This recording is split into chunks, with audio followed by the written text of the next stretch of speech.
Once again, Burma is suffering from a natural disaster, and the ruling military regime is doing nothing about it. Only this time, they have no excuse. They've had 50 years to prepare for it. Twice every century, the giant bamboo forests in this region flower and produce a fruit. Rich in nutrients, the fruit attracts a plague of forest rats, feasting and reproducing at a rapid rate, then finally turning to devour the crops of the local villages when the bamboo fruit is being devoured. The rats are so common that they are even given to children as a snack. After 2 days of off-road driving and another 2 days of jungle trekking, I secretly crossed into Burma from India at a remote, unmanned border post marked only by a pillar. I made this journey to visit communities deep in Chin State, an area so isolated they had never before seen a foreigner. In village after village, I found people on the brink of starvation.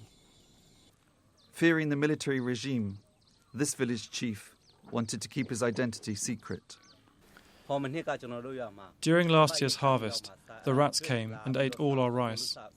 Last year, we had 60 households in our village, and now half have moved to India because of the famine. Even with only 30 families, there is still not enough food for everyone. The famine has forced Chitu, and hundreds like him, to follow this narrow trail from his village, deep in the jungles of western Burma, all the way to India in search of food. I caught up with him as he took a rest. There is no food in our village. No one has anything. And so every week I make this trip to India to buy rice. It takes me 4 days. The villagers arm themselves with hundreds of rat traps, but they are no match for the marauding rodents. This man demonstrated how the traps work. However many we catch, it makes no difference. The rats just keep coming. The devastation caused by the rats is clear to see. In this field of corn, every single plant had been destroyed. But rather than provide relief, Burma's military is compounding the problem by demanding food from the villagers. Since they do not even have enough for themselves, they have to collect money from every household and offer it to the army in place of food. This village headman told me that he is ordered to attend a meeting at the local army camp once a month.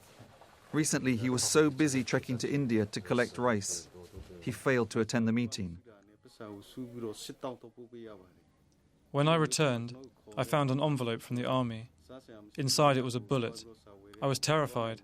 I thought the soldiers would come and kill me at any time.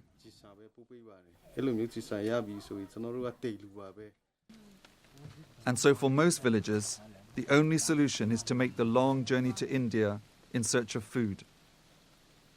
Back on the mountain trail, I met a group of villagers drenched by the monsoon rain, who had been walking for days.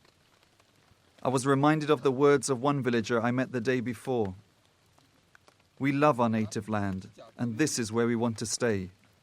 But without help, our choice is simple: leave or die.